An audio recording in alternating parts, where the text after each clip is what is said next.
Boa noite, sejam bem-vindos todos mais uma vez nos estudos de Gênesis. Nós temos a oportunidade de estudarmos a palavra de Deus, lembrando que o Gênesis vai trazer respostas a respeito do futuro, olhando para as histórias do passado. Deus é muito maravilhoso conosco, porque Ele deixou registrado muitas das verdades de várias maneiras, de forma direta, indireta.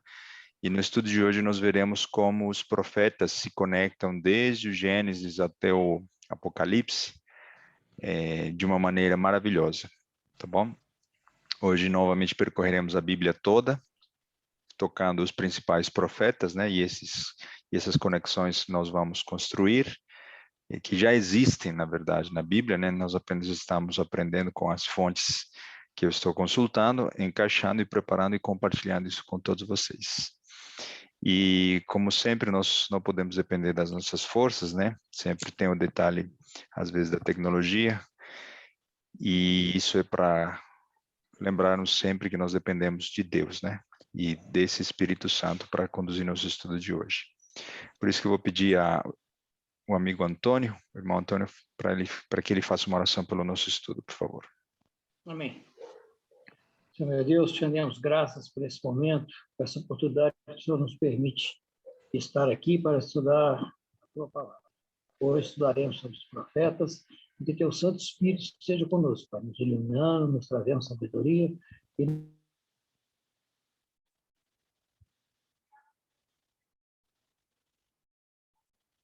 Jesus, só te louvamos e te agradecemos. Amém.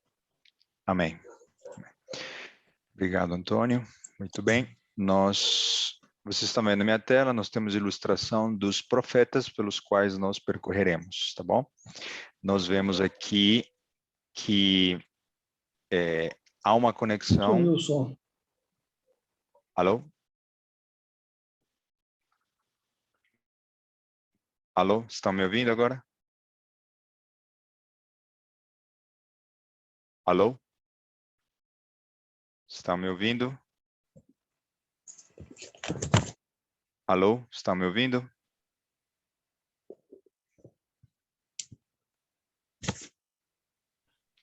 Alô? Estão me ouvindo agora?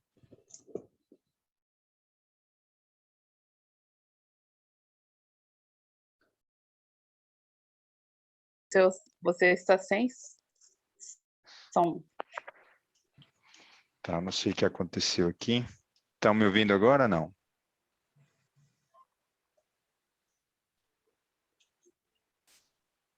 Alô? Alô? Oi? Estou te ouvindo. Voltou? Estamos te ouvindo.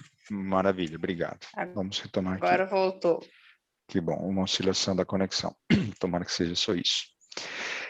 São esses os profetas que nós estudamos hoje, tá bom? Então, se o som falhar, qualquer erro, vocês podem se manifestar pelo chat, tá bom? Melhorou? Melhorou meu som?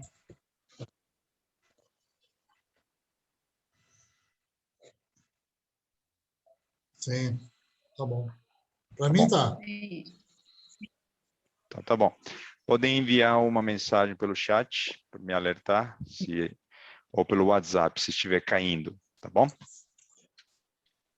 Então, vamos em frente. O que eu queria compartilhar com vocês no estudo de hoje fala a respeito de como Deus vai trabalhar com os seus servos, os profetas. Deus tem uma maneira de operar, Deus tem um modus operandi, Deus tem uma maneira pela qual não está visível, né? Não está explícita na palavra de Deus, mas quando nós fazemos as conexões que temos feito até hoje, nós vamos entender que isso transparece e fica várias lições, mas a principal delas é que Deus é muito sábio ao entrelaçar todas as suas verdades através dos seus servos, os mensageiros, os profetas. Então, vamos lá. Eu vou explicar aqui como é que Deus trabalha com ciclos proféticos e com pares de profetas, tá bom? Então, prestem muita atenção, porque nós vamos repetir isso daqui, tá? E isso vai se repetir ao longo do nosso estudo. A maneira pela qual Deus trabalha é a seguinte. Deus chama um profeta para enviar uma mensagem para um determinado público-alvo, seja o povo de Israel, o mundo inteiro, etc. Essa mensagem que o profeta recebe vinda de Deus diz respeito a um juízo, a um julgamento, ok? Existe um período profético intrínseco à mensagem. Esse primeiro profeta não vive o cumprimento do juízo executado por Deus, ele morre ou ele passa. Então, depois de passado o tempo do período profético, Deus chama um segundo profeta. A esse segundo profeta, Deus entrega, ou em visão, né, ou passa para ele, né, uma inspiração, uma mensagem que, na essência, é igual, é idêntica, dada ao primeiro profeta.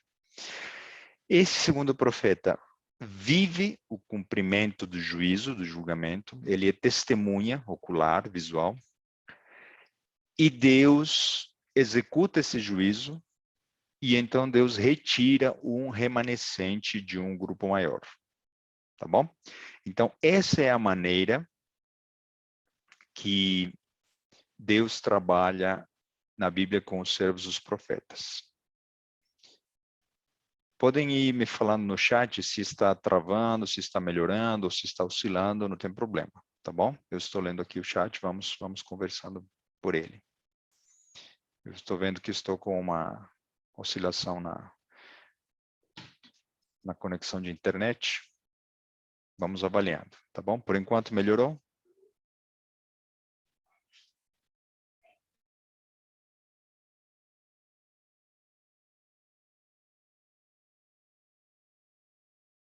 Então vamos retomando. Tudo indica que estamos melhorando um pouco. Sem som. Maravilha. Então, vamos analisar um primeiro ciclo profético. O primeiro de um par de profetas. Não sei quantos sabiam, e está no livro de Gênesis, que Enoque foi um profeta. Nós vamos mostrar a prova disso. Isso se encontra em Judas, capítulo 1, versículos 14 e 15. Tá bom? Judas falando a respeito de Enoque. A palavra de Deus diz assim: e destes profetizou também Enoque, o sétimo depois de Adão, dizendo: eis que é vindo o Senhor com milhares de seus santos, para fazer juízo contra todos e condenar dentre eles todos os ímpios, por todas as suas obras de impiedade que impiamente cometeram, e por todas as duras palavras que os ímpios pecadores disseram contra ele. Então, em amarelo está o que a gente quer destacar. Enoque era profeta, ele recebeu uma mensagem de juízo, que seria enviada para os que viviam na época dele, né? E todos nós sabemos que são os antediluvianos, e através da mensagem dele, ele deveria condenar, né, com essa mensagem, o pecado daqueles que estavam naquele tempo antediluviano, tá bom? Então, Deus trabalhou dessa maneira com Enoque. Vamos adiante.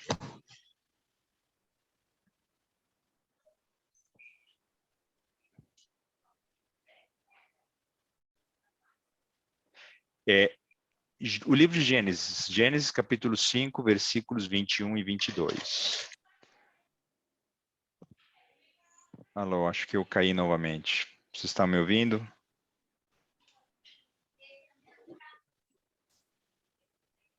Alô, vocês estão me ouvindo?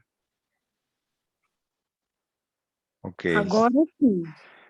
Na medida em que nós temos... Obrigado. Na medida em que nós temos mensagens muito maravilhosas, o inimigo também trabalha, né?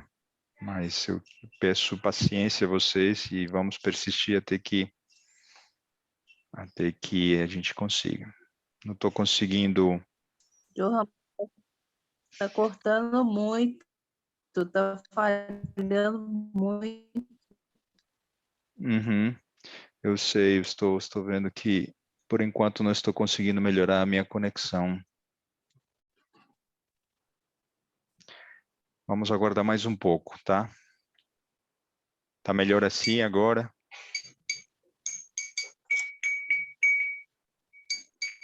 Alô? Está me ouvindo?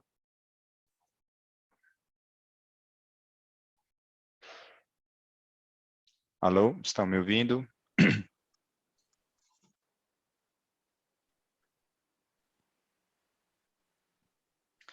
Está me ouvindo? Melhorou um pouco?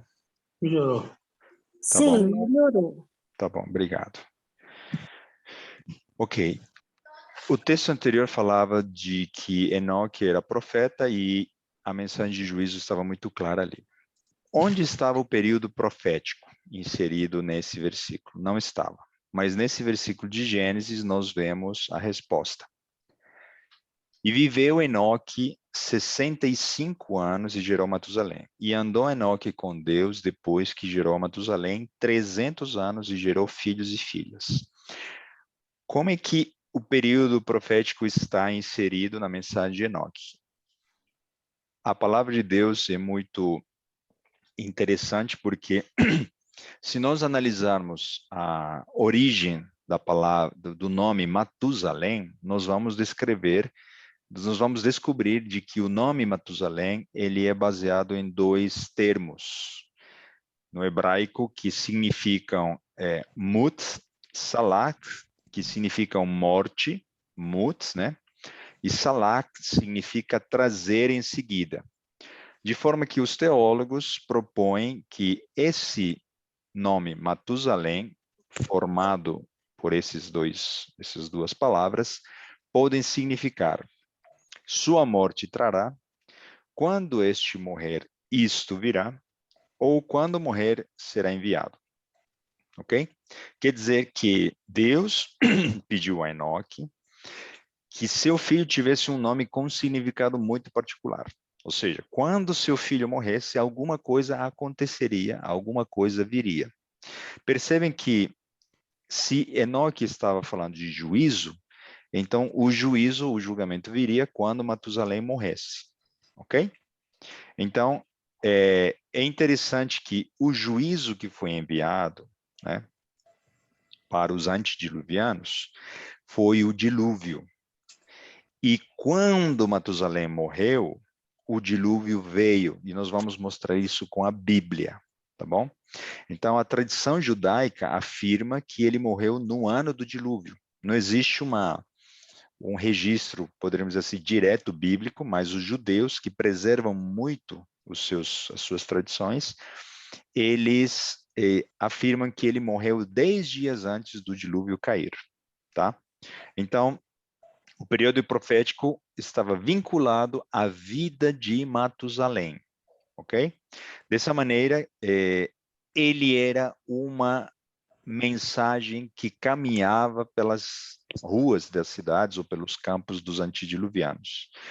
Então, a misericórdia divina estava implícita na longevidade de Matusalém. Isso nos leva a crer que Matusalém não morreu, ou, aliás, foi o homem mais longevo, não porque tinha boa saúde, não porque era um atleta, não porque X ou Y os motivos, era porque a misericórdia de Deus se estendeu por 969 anos. Não foram apenas 120 anos de mensagens dadas a Noé. Então, agora, nesse slide, eu vou provar, usando os textos bíblicos, como nós podemos inferir que Matusalém morreu no ano em que o dilúvio caiu, tá? Mas primeiro vamos recapitular. Enoque é o primeiro profeta desse primeiro ciclo. A mensagem que ele recebeu era para ser dada para os ímpios. O evento que ele profetizava, ele não disse que choveria, ele não deu os detalhes que Noé deu, mas ele estava falando de que o juízo de Deus viria se os ímpios não se arrependessem. O período profético estava implícito na vida no significado do nome do seu filho, e é interessante que Enoque não viveu para ver o cumprimento, não assistiu às cenas do dilúvio. ele foi vivo para o céu. Muito bem, então na parte da direita, nós vamos agora mostrar como é que a Bíblia nos mostra que Matusalém morreu no ano do dilúvio, ok? Gênesis capítulo 5, versículo 5, vocês vão receber esse estudo, tá bom? Se vocês tiverem tempo, podem procurar os textos, será melhor. Mas o resumo é, falando da genealogia dos que precederam, né, a Matusalém, aqui diz de que Lameque, né, que Matusalém, quando tinha 187 anos, teve um filho chamado Lameque, ok? Então, a primeira referência, o filho de Matusalém, Lameque, nasceu quando ele tinha 187 anos. Os versículos 28 e 29 diz que Lameque tinha 182 anos quando nasceu Noé. Quer dizer que Noé é neto de Matusalém. Interessante, não é? Então, se nós somarmos 187 com 182, nós podemos inferir quantos anos tinha Matusalém quando nasceu seu neto Noé. Ele tinha 369 anos. Muito bem. Gênesis capítulo 7, versículos 11 e 12, diz que quando Noé vivenciou o dilúvio, ele tinha 600 anos. Interessante. Então, se o neto de Matusalém tinha 600 anos e Matusalém tinha 369 quando nasceu seu neto, qual seria a idade de Matusalém quando chegou o dilúvio? Basta somarmos 369 com 600. O resultado será 969 anos. Então, esse dado coincide exatamente com o texto de Gênesis 5, 27, que diz que Matusalém viveu 969 anos e morreu. Perceberam que, como entrelaçando essa genealogia, que aparentemente não tem muita utilidade para muitos, né? Mas nós vemos aqui que nós podemos dizer que Deus estava cumprindo a profecia dada a Enoque e o período profético implícito no nome Matusalém. De forma que quando Matusalém morreu, acabou o tempo de graça e o dilúvio caiu e o juízo de Deus se consumou e se executou. Muito bem, nós falamos de um primeiro profeta, não é? Qual é o segundo profeta conectado com esta mensagem que Enoque recebeu? É o mais conhecido personagem da Bíblia relacionado com o dilúvio. Hebreus 11:7 diz: pela fé, Noé, divinamente avisado das coisas que ainda não se viam, temeu e, para a salvação da sua família, preparou a arca, pela qual condenou o mundo, e foi feito herdeiro da justiça, que é segundo a fé. Ou seja, cada martelada, cada madeira cortada, as mensagens dele falando e repetindo durante 120 anos, era uma mensagem de condenação ao mundo pecador. 2 Pedro 2,5 diz: e não perdoou o mundo antigo, mas guardou a Noé, a oitava pessoa, o pregoeiro da justiça, ao trazer o dilúvio sobre o mundo dos ímpios. Percebem que foi um julgamento? O dilúvio caiu sobre os ímpios. Agora, esse texto é a prova do que eu comentei, de que Deus vai retirar um remanescente depois de executar o seu juízo. Gênesis 7:23. Assim foi destruído todo ser vivente que havia sobre a face da terra, desde o homem até o animal, até ao réptil e até a ave dos céus, e foram extintos da terra. E ficou um remanescente, né? E ficou somente Noé e os que com ele estavam na arca. Perceberam como se conectam Enoque e Noé?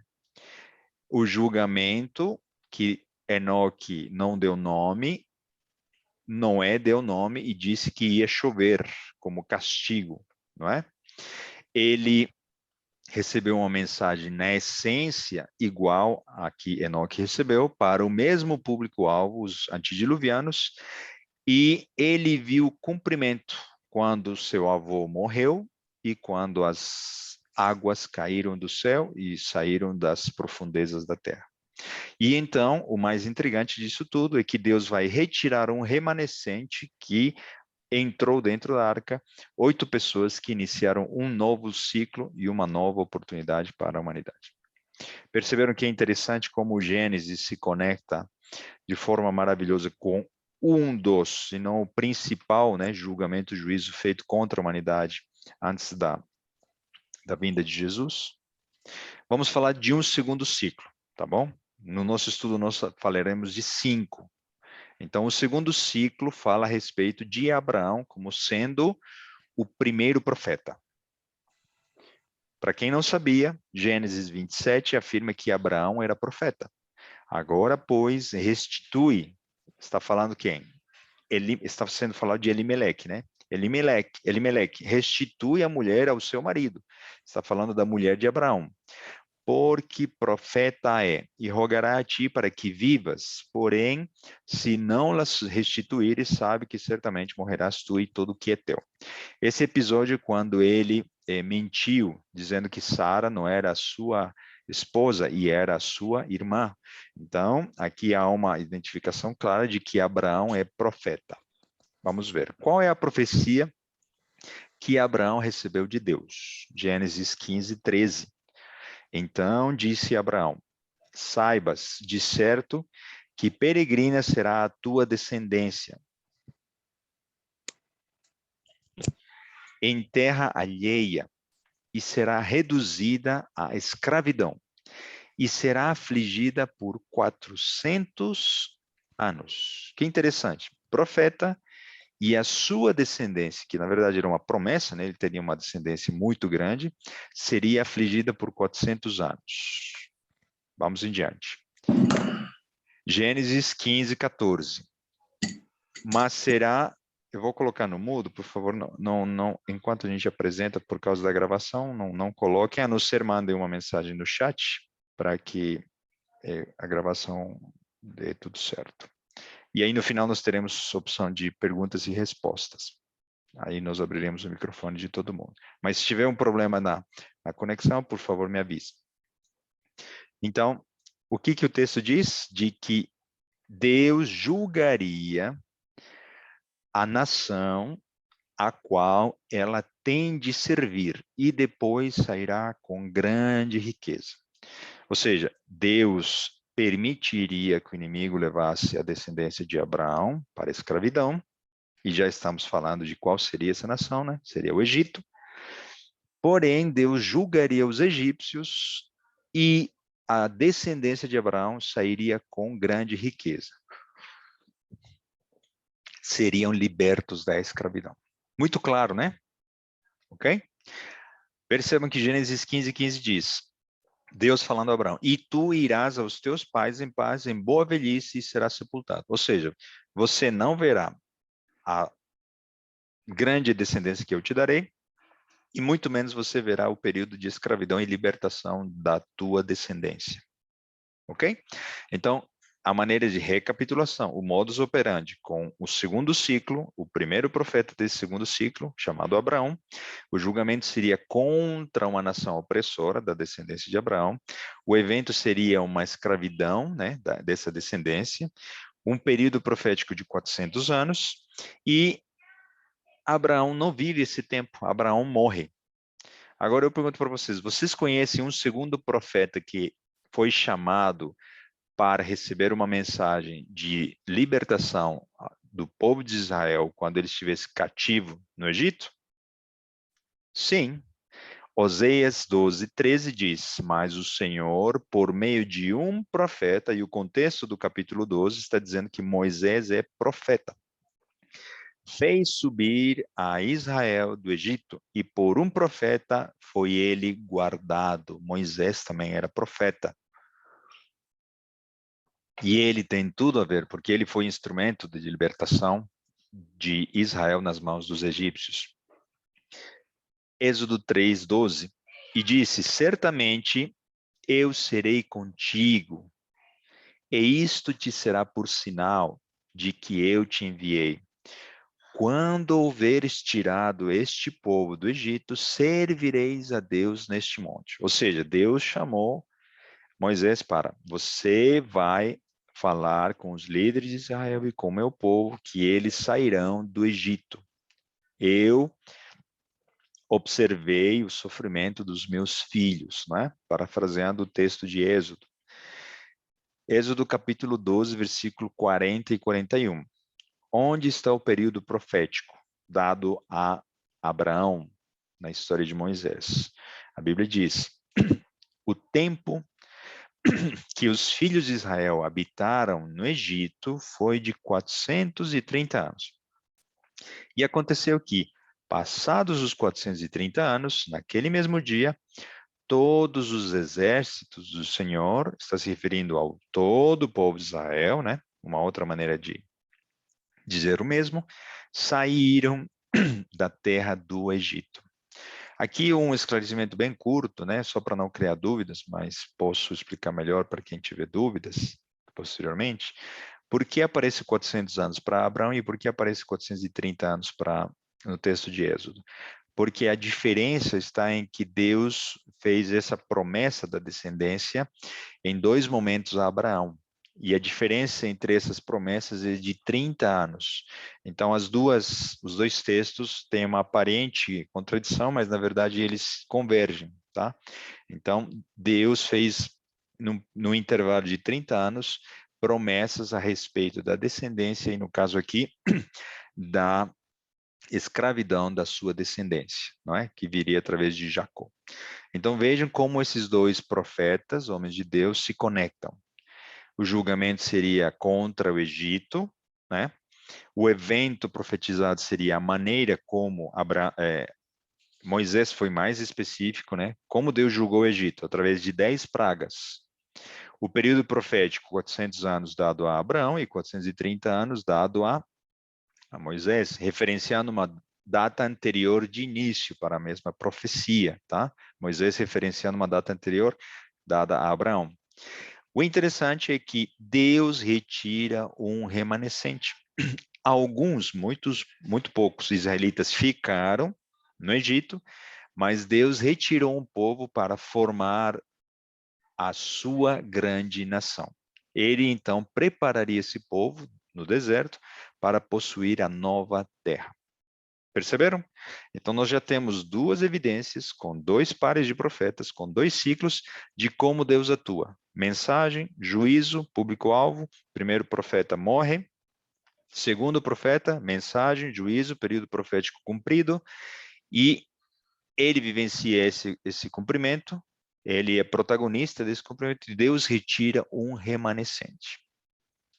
Querem ver como isso vai se repetir em mais 3 ciclos na Bíblia? Vamos para o terceiro ciclo. O primeiro profeta desse terceiro ciclo será Jeremias, ok? Todos sabem que Jeremias foi profeta. Então vamos ao texto que já identifica a mensagem e o público-alvo do recado que Deus deu para Jeremias. E toda esta terra virá a ser um deserto e um espanto, e estas nações servirão ao rei de Babilônia 70 anos. O que Deus está dizendo para Jeremias? Olha, o povo de Israel e as outras nações serão escravizadas, né, submetidas pelo rei da Babilônia. Período profético de quanto? 70 anos. Acontecerá, porém, que quando se cumprirem os 70 anos, visitarei o rei de Babilônia.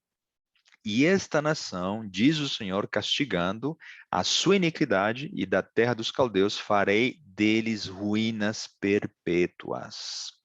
Conclusão. Quem é o público-alvo? O rei da Babilônia, que foi usado por Satanás para castigar o povo de Deus, mas Deus permitiu essa ação, ou seja, quem estava controlando tudo era Deus, né?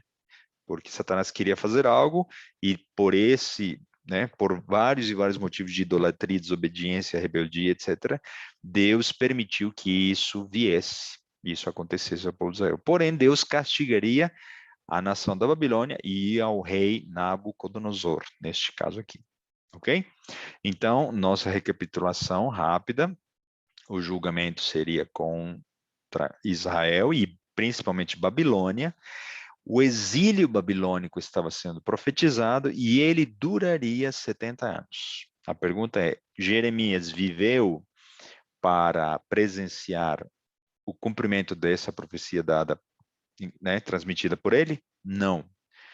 Quem é o profeta que depois de 70 anos viveu o cumprimento dessa profecia? Um estudioso das profecias de Jeremias, o profeta Daniel. Leamos juntos o que está escrito em Daniel capítulo 1, versículos 1 e 2. No primeiro ano de Dario, filho de Assuero, da linhagem dos Medos, o qual foi constituído rei sobre o reino dos caldeus, no primeiro ano do seu reinado, eu, Daniel, entendi pelos livros. Quais livros? Do profeta Jeremias. Que o número dos anos de que falara o Senhor ao profeta Jeremias, em que haviam de cumprir-se as desolações de Jerusalém, era de 70 anos. Ou seja, Daniel está recuperando o conhecimento, a mensagem dada por Deus, e ele está sendo inspirado, sendo revelado que ele viveria o cumprimento dessa profecia. Ok? Nós poderíamos contar muitos detalhes. O livro de Esdras conta muito disso, Neemias, tem muitas histórias por trás desse fim de exílio, se a gente poderia dizer. Mas Deus permitiu, tocou o coração dos reis da Pérsia. Eles emitiram autorizações, numas duas, né, 3 tentativas, o inimigo trabalhou para que isso não acontecesse, uma história muito longa, mas resumidamente Deus operou através do exemplo e do testemunho de Daniel, né? E eles, os israelitas voltaram para Jerusalém para reconstruir a cidade, os muros e o templo. Infelizmente, vários, se por não dizer centenas ou milhares dos judeus que se acostumaram à Babilônia, gostaram dela, fizeram propriedades, negócios, etc., etc., ficaram em Babilônia e não saíram. Ou seja, Deus estava retirando 50.000, né, pessoas, como cita o livro de Esdras e Neemias, como um remanescente de um povo que tinha passado pelo exílio. Ok? Então, novamente, a ação e a figura de um remanescente é chave na diferenciação entre o primeiro e o segundo profeta. Na essência, Deus deu a Daniel uma mensagem contra a Babilônia, certo? Quando Deus mostrou a imagem de ouro, ele disse, olha, seu reino não será para sempre. Então, virá um reino posterior ao seu.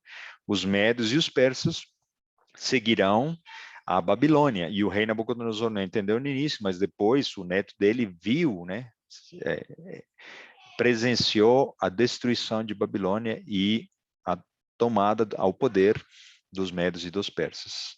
O fim do exílio ocorreu pela autorização dos persas, né, Ciro assinando esse decreto, exatamente no tempo que o profeta Jeremias tinha profetizado.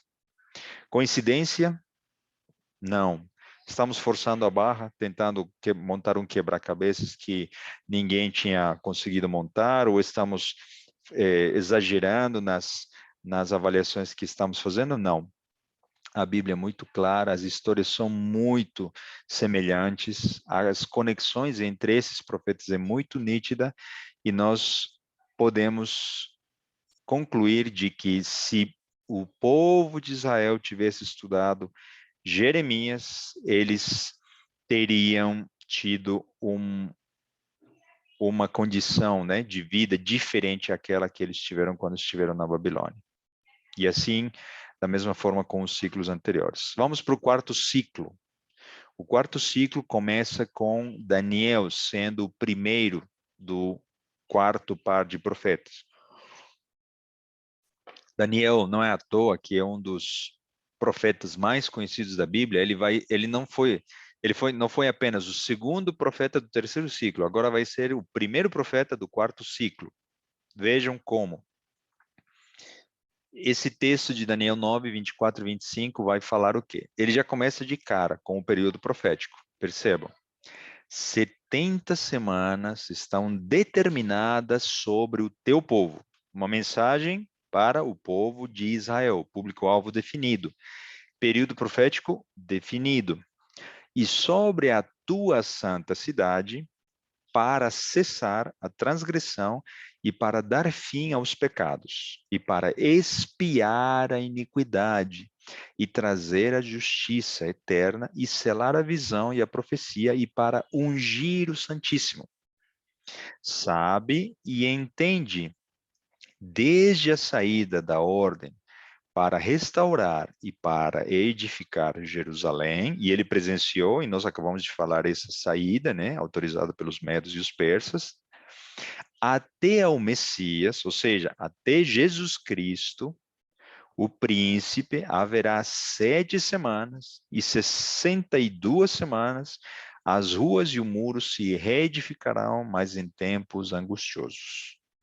Depois, para quem tiver interesse, quem estiver talvez achando que estamos passando um pouco rápido, e de fato a gente vai ter que resumir muito, eu vou enviar 2 vídeos que falam a respeito da profecia das 70 semanas, onde eu explico em detalhes, tá bom? No estudo que nós fizemos na série anterior do livro de Daniel, tá bom? Eu sei que tem pessoas novas nessa série do Gênesis, então vocês vão poder entender muito melhor essa profecia com os vídeos que eu posso enviar para quem assim quiser assim solicitar, tá bom?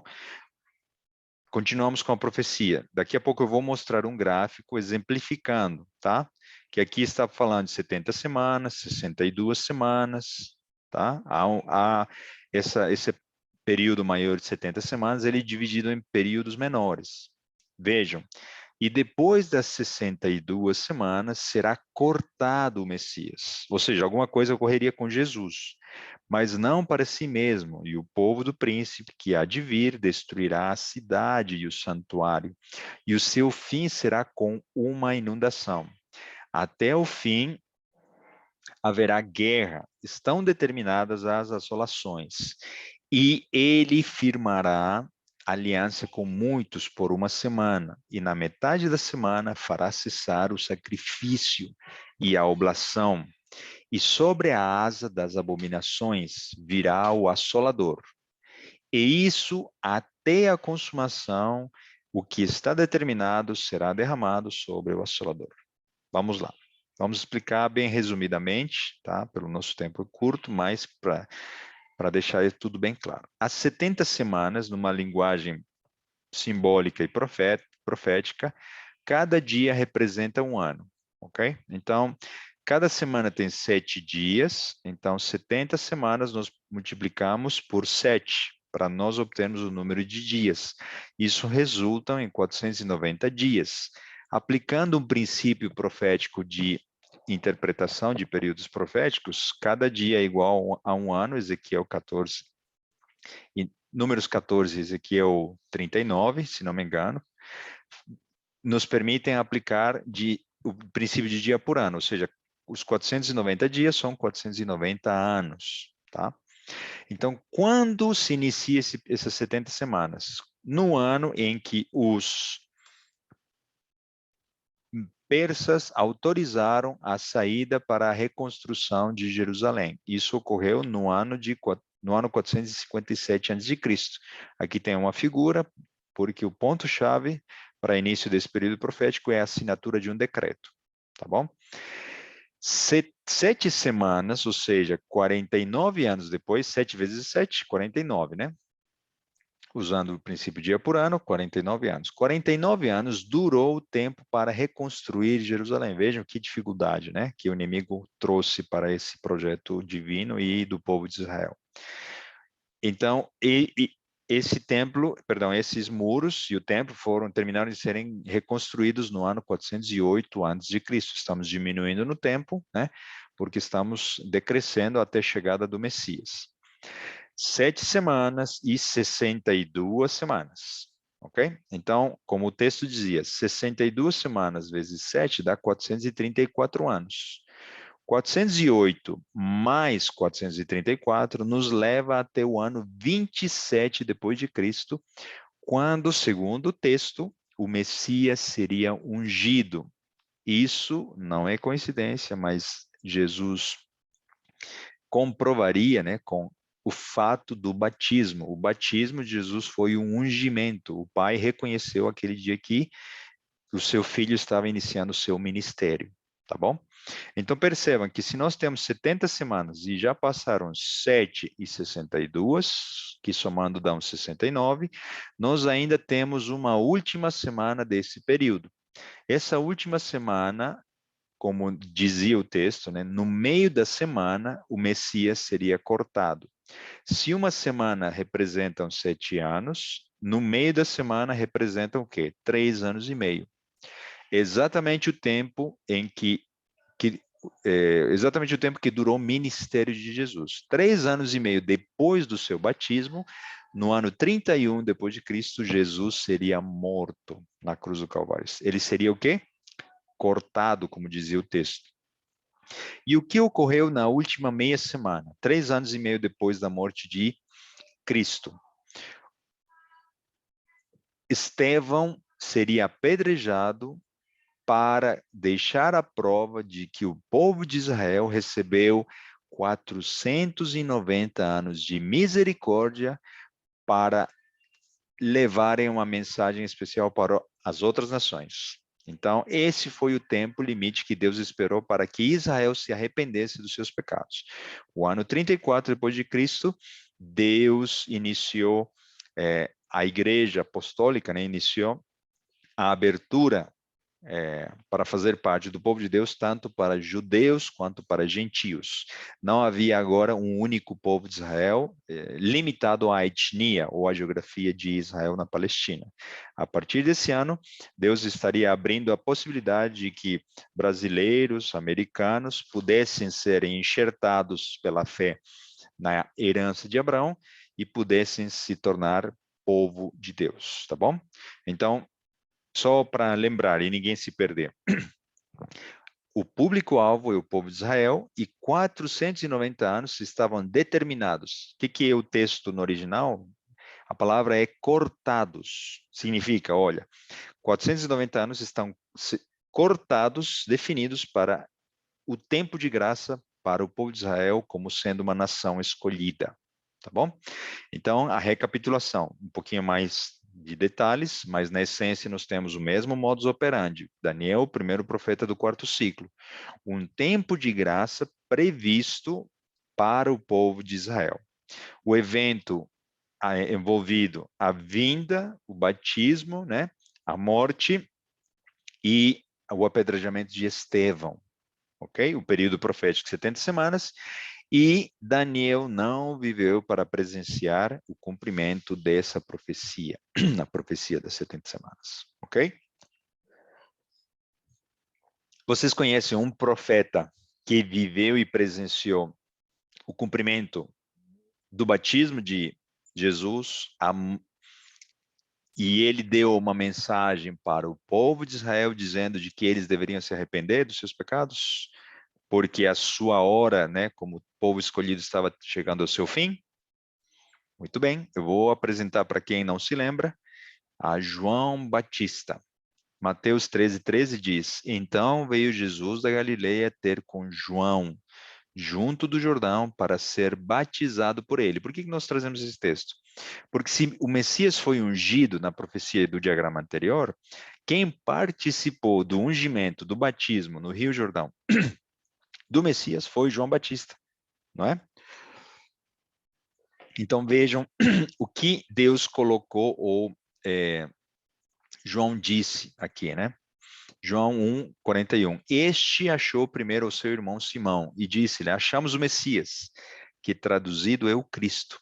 Expressões, né, ditas pelos discípulos de Cristo, se referindo a Jesus como o Messias, logo depois do batismo de Jesus. Qual é a expressão atribuída? Né? Essa afirmação é muito poderosa, feita por João. João 1, 29. No dia seguinte, João viu a Jesus, que vinha para ele e disse: Eis o Cordeiro de Deus que tira o pecado do mundo. Cenas antes do batismo de Jesus.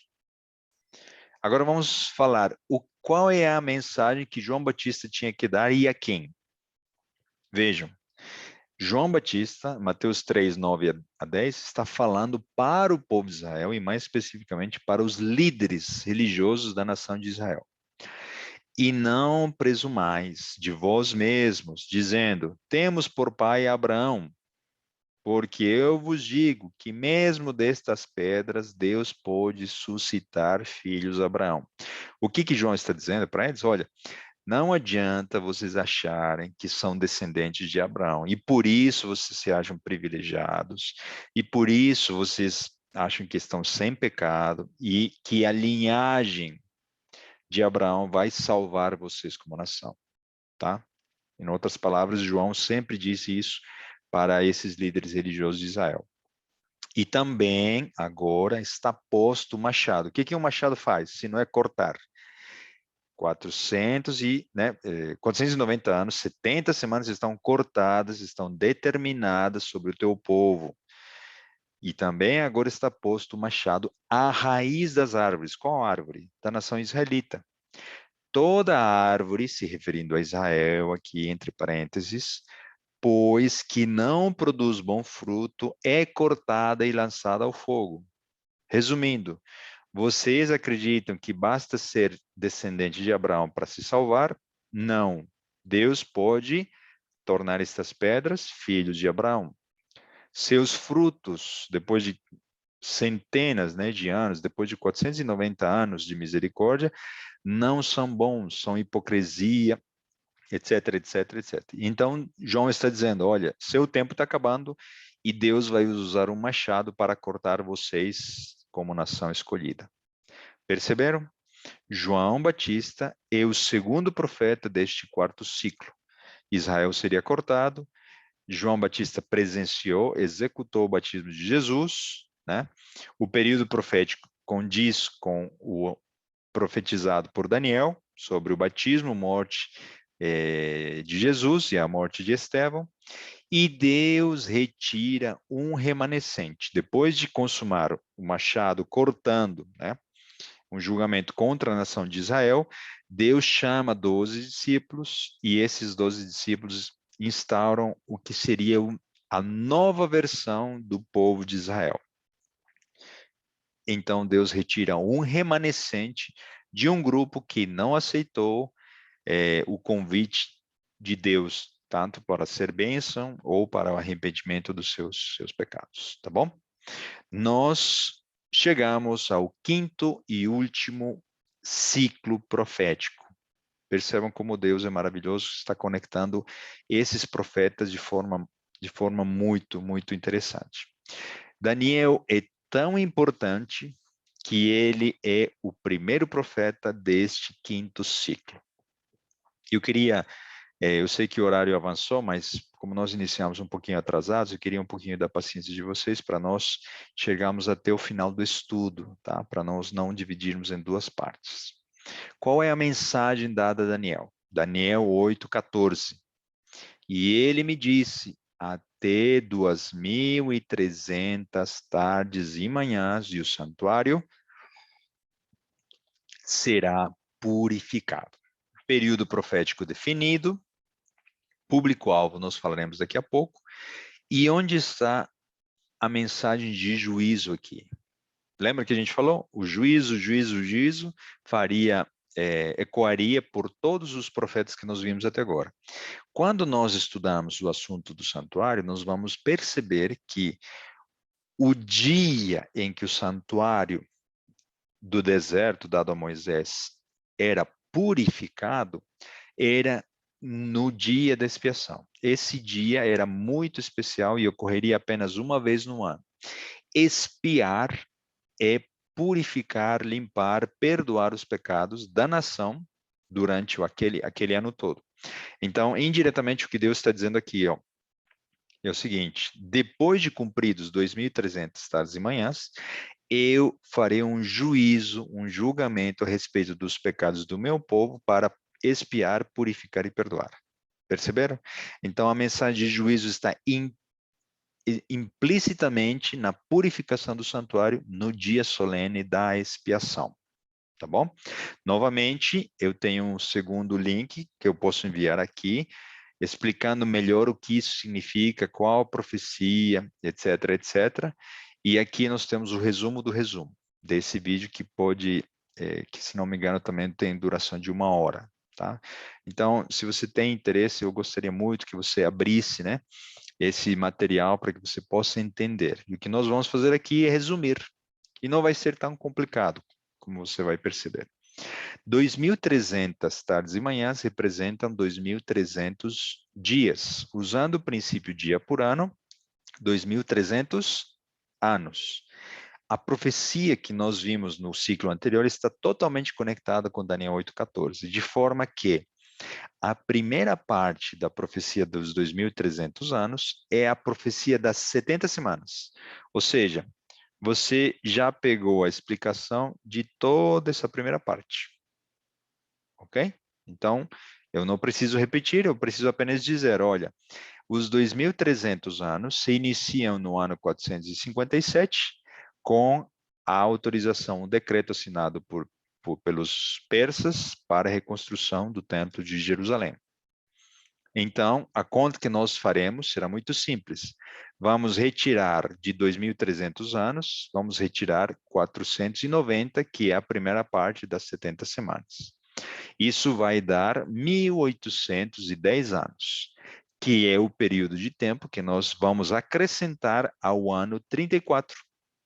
Então, quando nós acrescentamos 1.810 ao ano 34, nós chegamos à conta matemática muito simples e direta ao ano de 1844.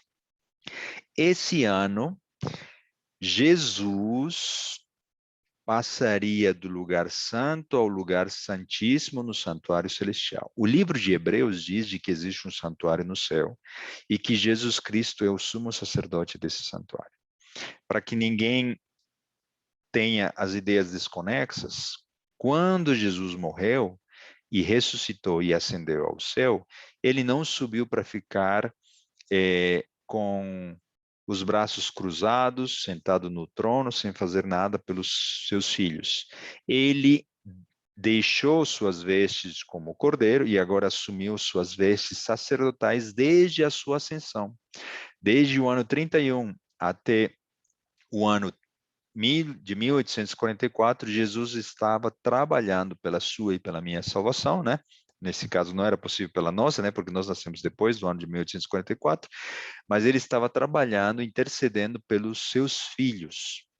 E no ano de 1844, ele entrou no lugar santíssimo. O fato de um sacerdote entrar no lugar santíssimo significa que ele estaria entrando no dia da expiação para expiar os pecados. Porque apenas nesse dia solene, o sumo sacerdote entraria no lugar santíssimo. O lugar santíssimo só era acessado pelo sumo sacerdote e apenas uma vez por ano. Como Jesus morreu uma única vez por todos os nossos pecados, ele entrou por uma única vez e não vai repetir essa ação no ano de 1844 no lugar santíssimo. Quer dizer que ele se encontra lá e quando ele sair, terminará o tempo de graça para toda a humanidade e ele estará se preparando poucos dias, né, horas depois, para retornar na sua segunda vinda. Tá bom?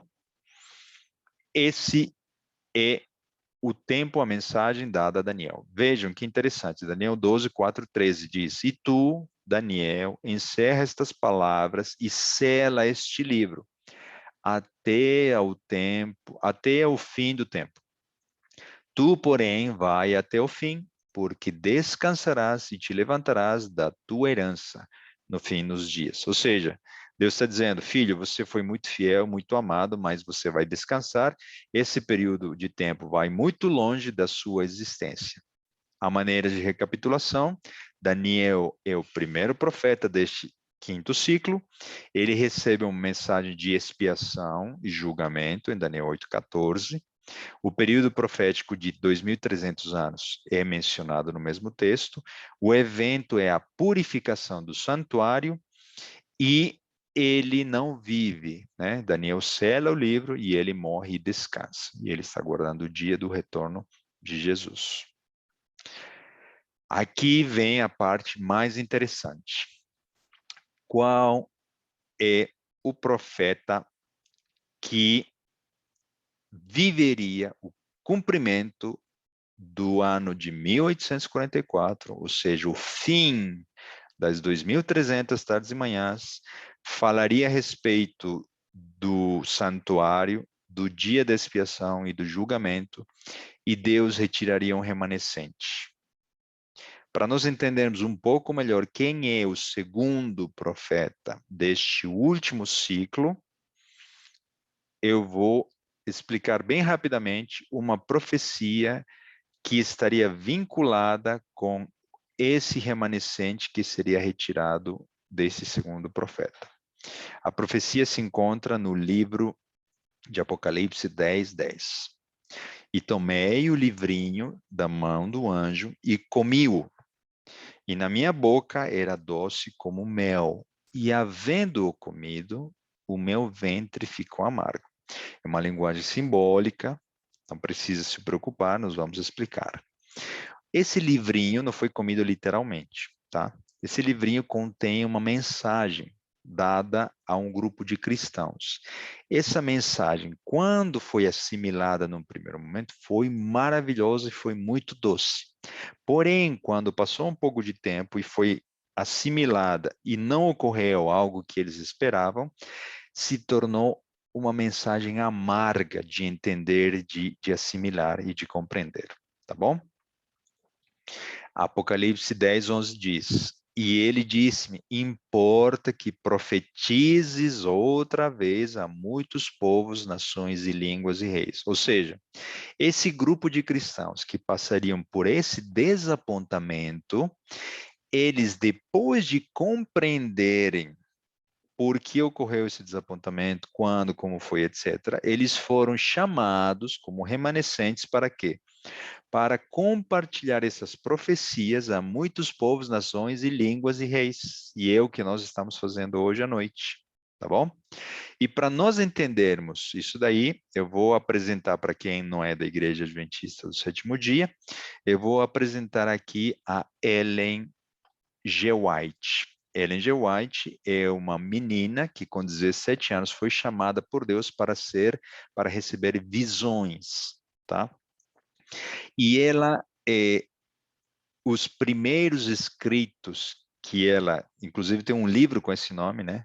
Os primeiros dos seus escritos, ela não fala sobre o sábado, não fala sobre a segunda vinda de Jesus, não fala sobre as mensagens dos 3 anos, não fala sobre as pragas, não fala nada sobre isso. As primeiras mensagens que ela recebeu de Deus eram relacionadas ao santuário, à expiação, tá? Então, essa mulher foi reconhecida como profetisa depois, porque vários eventos, né? A maneira como ela estava em oração, ela ficou carregando uma Bíblia por várias horas, né, na sua mão. Uma pessoa qualquer, mesmo com força, não poderia realizar isso de forma sobrenatural. Então, tem várias evidências que levam a crer, nós adventistas acreditamos que ela foi profeta de Deus, tá? Não só pela conexão que nós estamos fazendo aqui, por outros argumentos, tá? Então, ela viveu um tempo em que o desapontamento a respeito dessa mensagem relatada em Apocalipse 10 ocorreria, tá? E ela participou do grupo de protestantes que se formou para que daí Deus pudesse peneirar apenas os que persistiriam, né? Seriam perseverantes na mensagem de estudar a palavra de Deus. Deus retiraria desse grupo de protestantes um grupo que posteriormente se chamaria da Igreja Adventista do Sétimo Dia, tá? Então essa igreja foi chamada para viver um desapontamento. Qual foi o desapontamento? Eu vou explicar daqui a pouco, tá? Para viver um desapontamento, receber como se fosse uma mensagem doce, mas depois de passar pelo desapontamento, essa mensagem se tornaria amarga, e persistindo no estudo da palavra de Deus em oração, um grupo de pessoas remanescentes formaria a Igreja Adventista do Sétimo Dia. Então, nós vamos explicar em que consistiu esse desapontamento. No ano de 1844, em dezembro, né, especificamente, Deus chamou Ellen White para ser a sua mensageira. Ela poderia, como eu disse, ter falado sobre outros assuntos, mas não é coincidência, ela recebeu mensagens específicas para falar sobre o santuário. As suas primeiras mensagens estão vinculadas às explicações do desapontamento que estavam conectadas com a mensagem do santuário.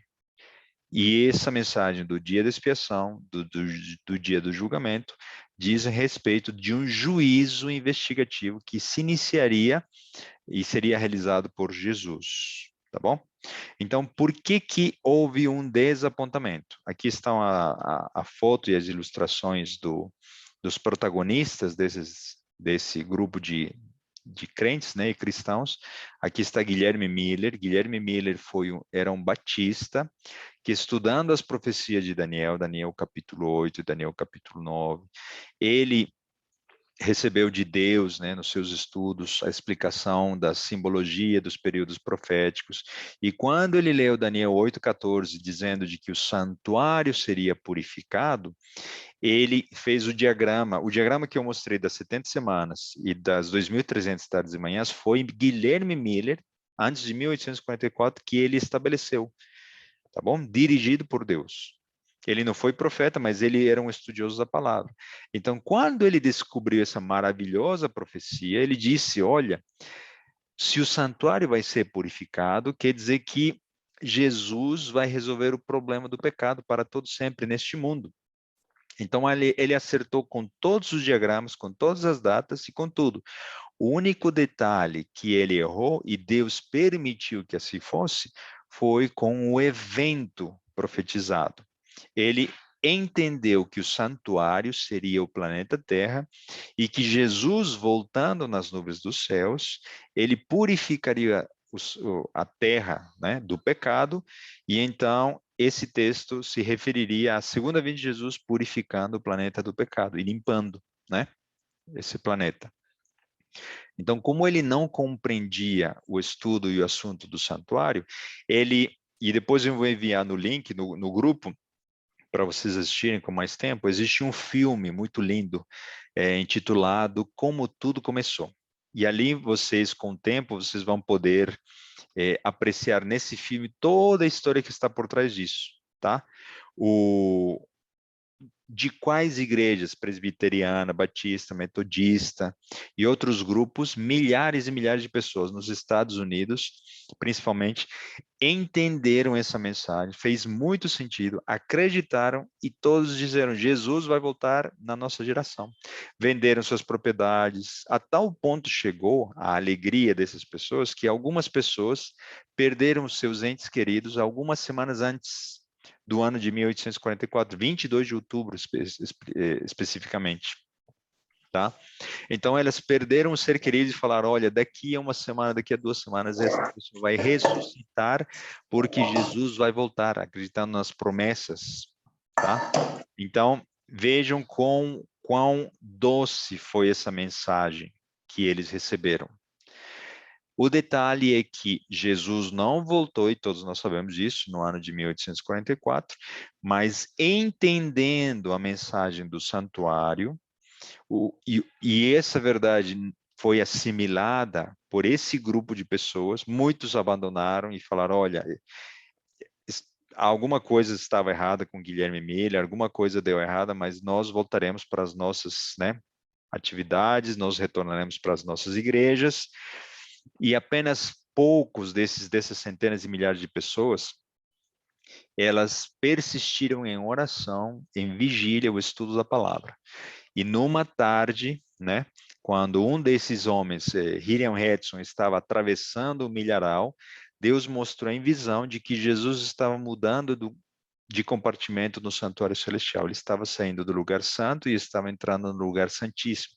Quando ele entendeu isso, de que esse era o evento profetizado por Daniel 8,14, então ele disse, olha, Guilherme Miller acertou em tudo, nós estávamos certos na interpretação, na simbologia, nos períodos proféticos, foi maravilhoso entender de que Jesus tinha uma data para ele vir, ser batizado, morrer e para o apedrejamento de Estevão, tudo estava claramente profetizado, mas a única coisa que nós erramos, e Deus permitiu, porque também foi profetizado, conforme está em Apocalipse 10, de que um grupo de pessoas passasse por um desapontamento. Se os discípulos foram desapontados quando Jesus morreu, achando que ele seria o libertador da nação de Israel do jugo romano, esse grupo também seria desapontado para que dessa prova, desse momento difícil, Deus pudesse extrair um remanescente. Dessa maneira, nós vemos que a Igreja Adventista do Sétimo Dia se formou a partir do cumprimento profético da profecia de Daniel 8,14 e da profecia de Apocalipse 10 e 11.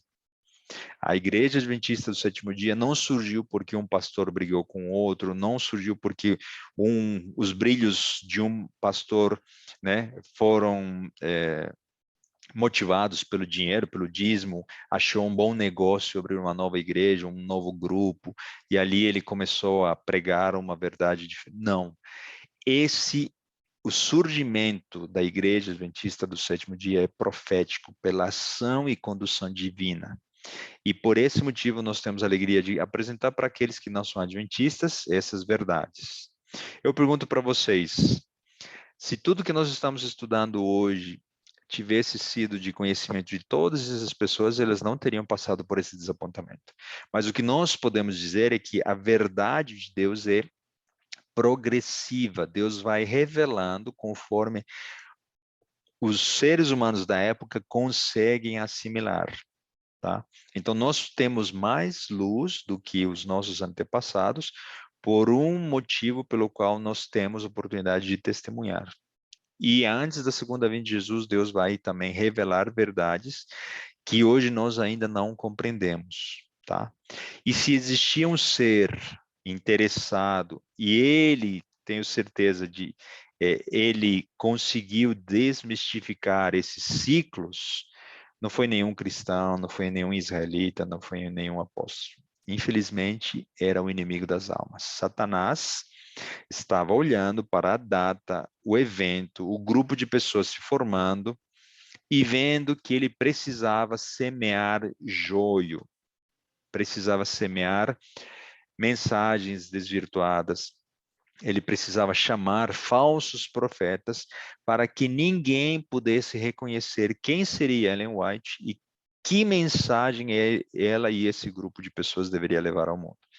Vocês querem a prova disso? Se vocês analisarem ao redor de mais ou menos 20, né, mais ou menos 20 anos de 1844, se levantaram alguns movimentos e alguns falsos profetas. Os mormons, José Smith, né, ele recebeu em visão de um suposto anjo uma mensagem para falar a respeito, eu não vamos entrar em detalhes, mas ele foi o fundador da igreja de Jesus Cristo dos últimos dias. A pergunta é, Joseph Smith recebeu uma mensagem para falar a respeito do santuário, do dia da expiação, de Daniel 8,14? Não. Então, ele é reconhecido pela própria palavra de Deus como um falso profeta. O pastor Russell, ele recebeu uma mensagem especial para o grupo que depois se chamaria as Testemunhas de Jeová, no ano de 1870. A ciência cristã, com Maria Becker, né, teria também uma participação, trazendo verdades parciais misturadas com engano no ano de 1896. Né? Eles começariam a tratar a Bíblia como, de um ponto de vista científico. O espiritismo, que já existia, né, na época de Allan Kardec, etc., ganhou uma força muito grande com as mediunidades, né, que as três irmãs Fox, nos Estados Unidos, tiveram a oportunidade de vivenciar no ano de 1848. A comunidade Oneida, ela era perfeccionista, acreditavam que tinha que guardar a lei de Deus ao pé da letra para a salvação por obras. Não é que nós não tenhamos, nós temos que guardar a lei de Deus, mas não para nos salvar. Eles acreditavam na salvação pelas obras. E eles, ao mesmo tempo, olha o engano, eles acreditavam na poligamia. John Noyes, ok? Ele propagou essas mensagens no ano de 1848. O pentecostalismo moderno de Margarita MacDonald recebeu uma força muito intensa no ano de 1830. O evolucionismo foi semeado, né, com Charles Darwin e seus antecessores, no ano de 1859, quando escreveu o livro, né, A Origem das Espécies. E desdobramento desse evolucionismo, né, do ateísmo, né, o marxismo surgiria, né, com o livro de Engels sendo publicados os primeiros manuscritos no ano de 1847 e 1844. Percebam que o cardápio de mensagens de profetas ao redor do ano de 1844 era diverso, de forma que, se você faz parte de um desses grupos, né, ou você é herança de uma dessas igrejas, de uma dessas filosofias, etc., você ficaria perdido. Olha, em quem que eu acredito? Quais mensagens? O inimigo tinha um propósito muito claro de desvirtuar o chamado de Ellen White, a mensagem de um último ciclo profético, né, pelo menos descrito até aqui, para reconhecer o povo escolhido de Deus como o Israel moderno. Não que todos os que fazem parte desse povo, da Igreja Adventista, sejam os únicos que vão se salvar. Nunca foi assim e nunca será.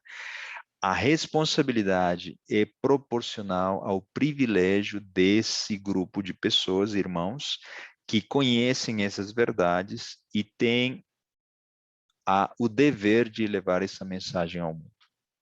E nós estamos cumprindo esse objetivo com as nossas classes bíblicas, né?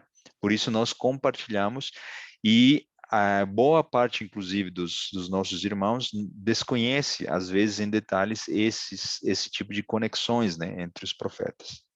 Dessa maneira, inclusive, vejam que interessante, se a gente analisar a geografia do local onde Hiriam Edson recebeu aquela visão de Jesus mudando do lugar santo para o lugar santíssimo, nós veremos de que Hiriam Edson está aqui em amarelo, né?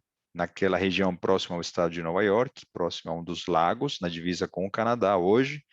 Ele recebeu essa visão no condado de Clifton Springs.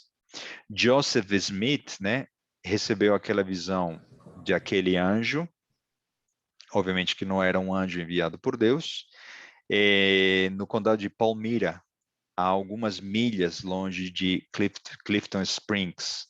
As irmãs Fox foi em Hydesville e John Noyes, né, com o grupo Oneida, na cidade de Oneida.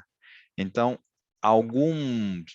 50 ou 60 milhas, se não me engano, é a distância entre os pontos em amarelo, né, do amarelo aos dois vermelhos aqui, e em torno de 100 e poucas milhas, não lembro agora, até a cidade de Oneida. Então, percebam que até na geografia o inimigo estava prestando atenção em que momento Deus revelaria as suas verdades para polir aquele grupo de pessoas que depois formaria a igreja adventista do sétimo dia. Dessa maneira, nós podemos dizer que nenhum desses movimentos e nenhum outro movimento apresenta as verdades do santuário conectadas como Daniel as apresentou no quinto ciclo que nós apresentamos para vocês. Somente Ellen White resgatou essa verdade para poder propagá-la ao mundo. Dessa maneira, nós não tornamos Ellen White a nossa fundadora, ela participou do grupo, né, de pessoas que fundaram a Igreja Adventista do Sétimo Dia, ela apenas confirmava o que os membros da igreja, estudando a palavra de Deus, começaram a entender. Entenderam a verdade do sábado, que os mandamentos de Deus não foram abolidos, que havia necessidade de uma reforma, um cuidado integral do corpo, que haviam 3 mensagens angélicas. Então, Ellen White foi chamada para preparar o povo de Deus para a segunda vinda dele. Ela é uma, né, assim como os demais profetas chamadas por Deus para chamar esse povo, essa igreja, para ser preparado para o dia do grande encontro com Jesus. Você que não faz parte desta igreja, entendendo esse estudo, entendendo essa relação, essa conexão entre esses profetas, eu posso dizer com muita honestidade de que Ellen White não é apenas uma escritora cristã. Ela é serva de Deus, profetisa do Senhor. Inclusive, no nosso meio adventista, há uma tendência a apenas dizermos de que ela era uma escritora cristã, como existem milhares de escritores cristãos. Ela não é apenas isso.